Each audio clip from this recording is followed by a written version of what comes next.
मी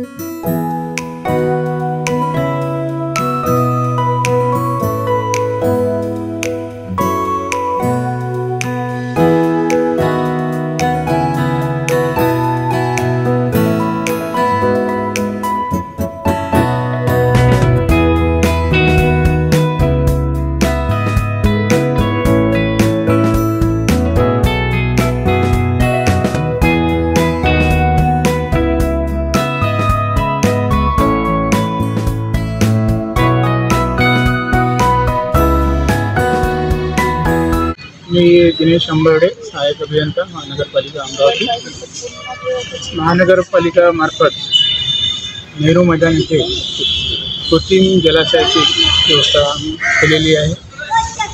नागरिकांनी आतापर्यंत जवळपास 20 विसर्जन पण झालेले आहे। सकाळी जवळपास 7-7:30 पासून आमचं विसर्जन सुरळीतपणे चालू आहे।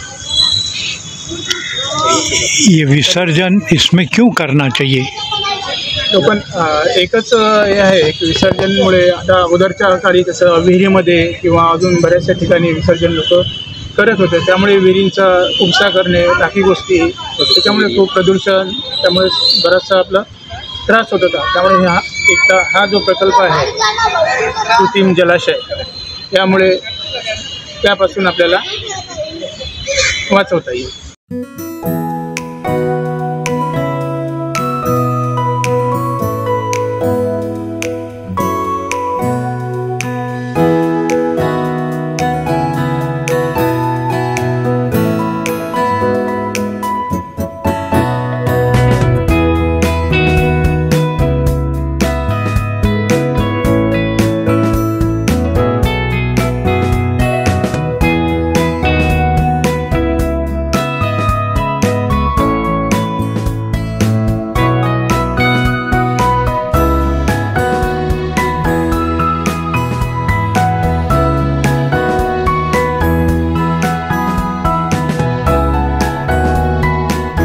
माझे नाव प्रमोद डिंगोले असून मी मध्य झोन राजापेठ येथे उपअभियंता पदावर कार्यरत आहोत।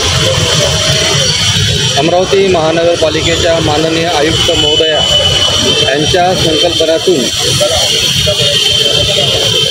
जमिनीचा स्रोत खराब होऊ नये म्हणून गणपती विसर्जनाच्या संपूर्ण मूर्तींचं विसर्जन करण्यासाठी अमरावती शहरामध्ये एकूण 5 झोनमध्ये 22 ठिकाणी कृत्रिम तलाव ठेवलेले आहे। नागरिकांनी त्या ठिकाणी आपल्या घरगुती गणपतीचं विसर्जन करावं। तसेच मोठ्या गणपतीकरता अमरावती महानगरपालिकेच्या हद्दीतील छत्री तलाव, प्रथमेश तलाव आणि कोंडेश्वर येथे सुद्धा व्यवस्था केलेली आहे। शहरातील नागरिकांनी या संधीचा जास्तीत जास्त लाभ घेऊन आपल्या घरगुती मूर्तींचं विसर्जन नियोजित ठिकाणी करावे अशी प्रशासनातर्फे सर्व नागरिकांना विनंती करण्यात येते। धन्यवाद। आपका शुभ नाम? सागर रायचूर। सागर भाई, आपने अभी गणेश विसर्जन इस कृत्रिम टाके में किया, इसके पीछे क्या कारण है?